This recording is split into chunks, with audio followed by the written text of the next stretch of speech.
How many of you would voluntarily do algebra every single day for fun? Probably not many, but when I was in 7th grade, every day after school I would come home and teach myself how to solve for x.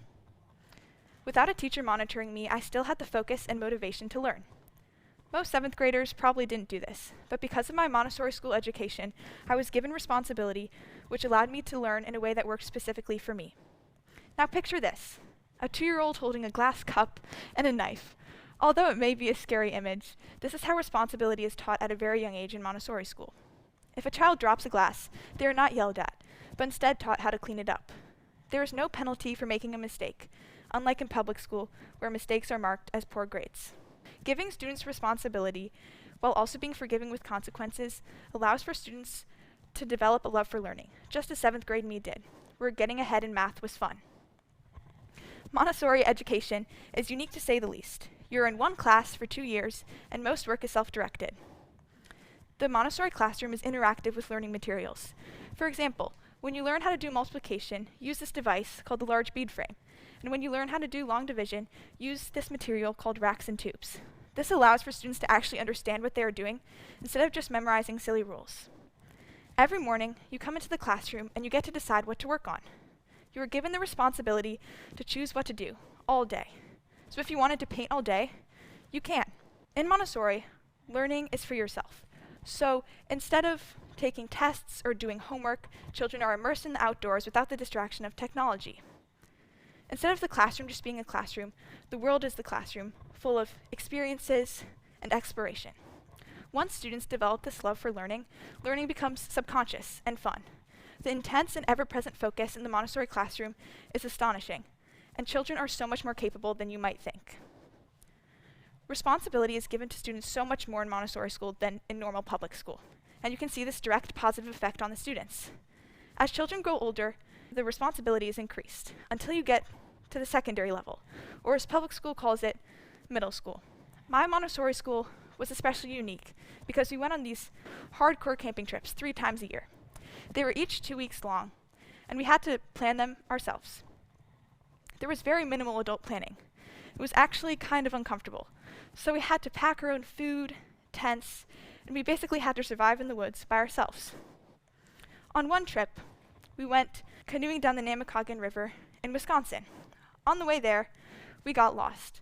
We were not allowed to use a GPS, and instead had to use an atlas to navigate to our destination.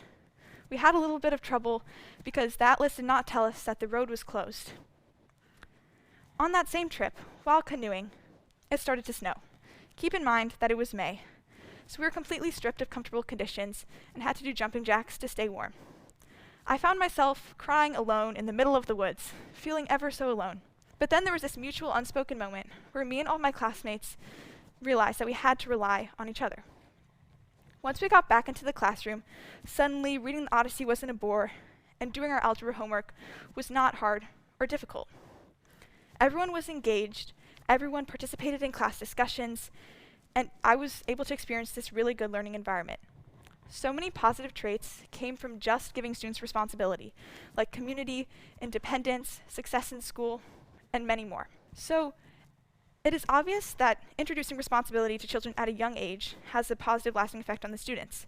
But we can also introduce this responsibility to public high school students that haven't felt it yet.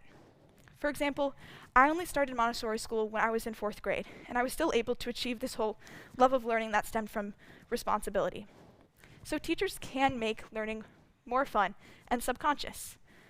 But the answer is actually contrary to what many may think.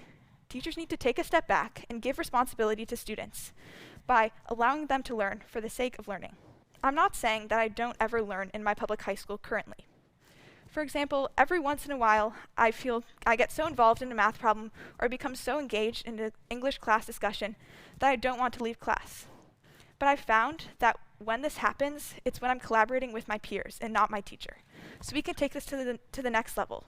If teachers can create a class that revolves around responsibility and independence, it will mirror what the real world is like. So not only are students getting prepared for their future, but they're able to learn in a classroom where they're not afraid to make mistakes.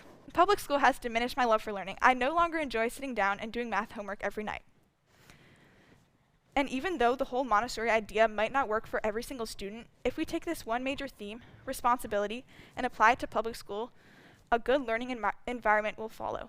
So teachers, instead of lecturing your students about the ancient Greeks, give your students materials to discuss among themselves. Instead of assigning pointless busy work, tell your students to go outside and enjoy nature. Allow your students to retake their tests because their mistakes should not make them feel like a failure. As you're doing less, you are doing more, and the students' natural learning abilities will shine through.